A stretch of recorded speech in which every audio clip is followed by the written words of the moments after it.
Salut les amis, on se retrouve pour une nouvelle vidéo, une vidéo où on va parler de ce match Israël-France, où la France s'est imposée 4-1 assez facilement quand même face à l'Israël, où on n'avait donc pas de Kylian Mbappé, pas d'Antoine Griezmann, on avait une équipe un petit peu remaniée, et franchement ça fait plaisir d'avoir cette victoire, parce que cette équipe de France, elle a bien joué. Moi j'ai trouvé que c'était pas mal du tout. Alors oui, ce n'est que l'Israël, c'est une toute petite équipe à côté de cette équipe de France, même si évidemment il faut respecter ces joueurs israéliens, mais n'empêche que cette équipe de France, moi j'ai bien aimé comment ça a joué ce soir. On a d'ailleurs vu voilà, des buts dans plusieurs choses différentes. On a vu cette frappe lointaine de Eduardo Camavinga, on a vu ce but de Christopher Nkunku lorsqu'il se retourne. Franchement, but magnifique, hein. Le dribble est vraiment assez incroyable. Matteo Guendouzi qui derrière met également un très beau but sur une magnifique frappe. Et également toujours Matteo Guendouzi qui envoie ce petit ballon à Bradley Barcola qui n'a plus qu'à finir. Franchement, on a eu des buts voilà, de plein de, on va dire, de sortes différentes. On a été servi. Et franchement, c'était une rencontre assez intéressante où pour le coup, on aurait pu parler d'un éventuel manque de créativité. Mais moi, j'ai pas trouvé. Parce que j'ai trouvé que cette équipe de France a été capable de produire beaucoup de mouvements offensivement.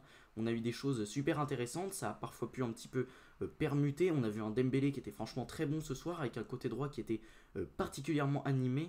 Même si, pour moi, il fallait faire quelque chose. Et Michael Olise, en tant que numéro 10, c'est juste non négociable. Pour moi, ça ne marche pas, ça ne marchera pas. Et Christopher Nkunku sur le côté gauche, ça ne marchera pas non plus.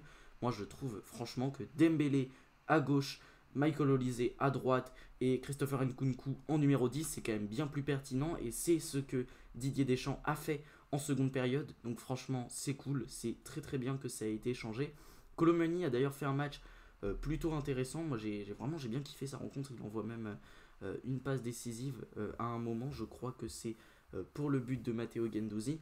Mais franchement, voilà, on a eu globalement une belle équipe de France avec un double pivot composé de Tchouaméni et de Camavinga. On avait donc le retour de Camavinga en équipe de France et franchement, ça fait plaisir parce que lui aussi a fait une grosse rencontre. Tchouaméni, Camavinga, globalement, les deux ont fait une très bonne rencontre dans ce double pivot. En défense, ça n'a pas été mauvais, même si ça a été très peu mis en danger. Saliba, Konaté, Koundé qui a fait pour moi un énorme match, même si Théo Hernandez pour le coup a peut-être été un peu moins en vue, surtout offensivement. D'ailleurs, on prend un but, mais je vais vous montrer un petit peu les statistiques sur le seul tir des Israéliens, tout simplement un tir cadré, enfin un tir cadré, un but. C'est dommage, franchement, même si pour moi, voilà, c'est issu d'une perte de balles que l'équipe de France n'aurait pas dû faire parce que c'est une passe, ce sont des passes plutôt simples, ce sont des transmissions plutôt simples face à une équipe des Israéliens qui certes n'a pas baissé les bras mais qui n'était pas là avec un pressing ultra agressif à chaque fois. Pour moi, c'est un but parfaitement évitable, mais maintenant, voilà, c'est comme ça, on encaisse ce but, c'est un petit peu dommage. Mais pour moi, grosse performance de l'équipe de France, même si chacun m'a relevé quelque chose. 68% de possession à 32%, bon déjà c'est une grosse maîtrise. 15 tirs, 5 tirs cadrés, on relève un problème un petit peu qui ressemble à ce qu'on a vu durant l'Euro. C'est-à-dire que cette équipe de France est capable de se produire beaucoup d'occasions, mais peu d'occasions d'une très grande qualité. Et au final, 5 tirs cadrés, 4 buts, c'est une preuve de réalisme. Ouais, c'est vrai. Et ça fait plaisir de voir cette équipe de France, pour une fois, réaliste devant le but. Mais ça veut dire qu'il y a quand même 15 tirs qui sont non cadrés. Et je pense également que vu la possession de l'équipe de France, vu la domination écrasante de l'équipe de France, et vu également les contres qu'ont eu cette équipe de France à exploiter, c'est quand même dommage de n'avoir si peu d'occasions face à une équipe qui, globalement, ce soir, a été plutôt faible. Et j'ai trouvé déjà que dans les transmissions offensivement, ça avait pu manquer de pas mal de justesse, et ça c'est dommage, ça va être à travailler pour les prochains matchs.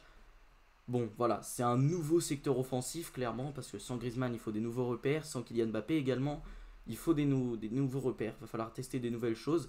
Mais voilà, offensivement, ça a pu parfois être un peu inefficace. Et surtout, à la construction des actions, on a pu trouver quelquefois que c'était brouillon. Alors, pas quand ça a été construit de plus bas, mais lorsque ça va vers les 40 derniers mètres, voire les 30 derniers mètres, généralement, j'ai trouvé cette équipe de France assez peu en réussite. Et c'est dommage parce qu'évidemment, pour gagner une grande compétition, il va en falloir. La Ligue des Nations, je vous avoue, je m'en fiche un petit peu. Mais si on veut espérer gagner la Coupe du Monde 2026, car oui, c'est un objectif, clairement, pour ces Bleus, bah, il va falloir améliorer ça. Mais bon, je me fais pas de soucis. Deschamps a du temps pour améliorer ça et j'espère qu'il le fera parce que pour moi Deschamps c'est clairement pas un mauvais coach et si il compte se renouveler, il va de toute façon falloir qu'il se renouvelle un petit peu dans son style de jeu et j'espère qu'il le fera correctement et je pense qu'il est totalement en capacité de le faire.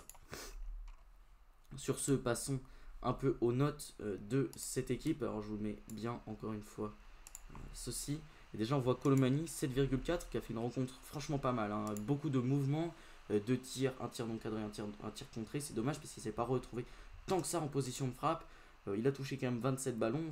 Déjà il a beaucoup décroché et surtout il a pris énormément de ballons dans la profondeur. Il a quand même distribué 4 passes clés, hein. Ça prouve que dans le jeu il a été très intéressant. Il a même su donner quelques centres, quelques ballons intéressants également. Colomani dans cette dimension là il a été franchement très fort. Il a gagné 2 duels aériens, ce qui est pas mal du tout. Il a réussi également un tacle. Très grosse perf de la part de Colomani et ça confirme le fait que Colomani en équipe de France c'est pas du tout le même qu'avec le Paris Saint-Germain, puisque ce soir il fait quand même un bon match, un assez bon match. Nkunku donc pour son retour en bleu qui a été pas mal, un tir cadré, un tir non cadré, 50 ballons touchés. Au niveau des passes il a quand même distribué une passe clé, ce qui est pas mal du tout, même si j'en attendais un petit peu plus quand même de la part de Christopher Nkunku, mais bon, sur son côté gauche, il n'était vraiment pas aidé. Et quand il a retrouvé un poste un peu plus axial, je l'ai trouvé quand même bien plus intéressant. De toute façon, Nkunku, pour moi, c'est carrément pas un ailier. Et à Chelsea, je l'avais déjà fait remarquer. À Chelsea, en tant qu'ailier, ça ne marche pas non plus. Donc pour moi, il faut clairement que Nkunku retrouve un poste axial si on veut vraiment le mettre dans les meilleures conditions. Michael Olise, lui pour le coup, a fait une rencontre plutôt mauvaise, hein. On va pas se mentir, il a été très peu dans son match, même s'il a été pour moi bien meilleur quand il a été repassé sur le côté droit. Un tir non cadré du coup, 54 ballons touchés, puisque forcément il était dans le cœur du jeu, donc il en a touché pas mal. Aucune passe clé délivrée, mais également assez peu de passes réussies, hein. 35 passes, 27 réussies, un dribble réussi tout de même sur 6 tentés, hein. Mais voilà, dans la densité, il a été quand même bien en difficulté, Michael Olise. Ousmane Dembélé, lui, a fait une énorme performance, 4 tirs, 4 tirs dont un tir cadré, 2 tirs non cadrés, un tir contré. Énorme performance, j'ai peut-être un peu abusé, mais il a fait un plutôt bon match pour le coup, Ousmane Dembélé. 79 ballons touchés, c'est l'un des offensifs qui en a touché le plus, si ce n'est l'offensif qui en a touché le plus, je sais pas pourquoi je dis l'un. C'est l'offensif qui a touché le plus de ballons. Au niveau des passes réussies, c'est quand même une passe clé délivrée. Moi, je l'ai trouvé vraiment j'ai trouvé surtout très intéressant lorsqu'il a combiné avec Koundé sur son côté droit. Surtout que Koundé a été solide défensivement, mais également offensivement.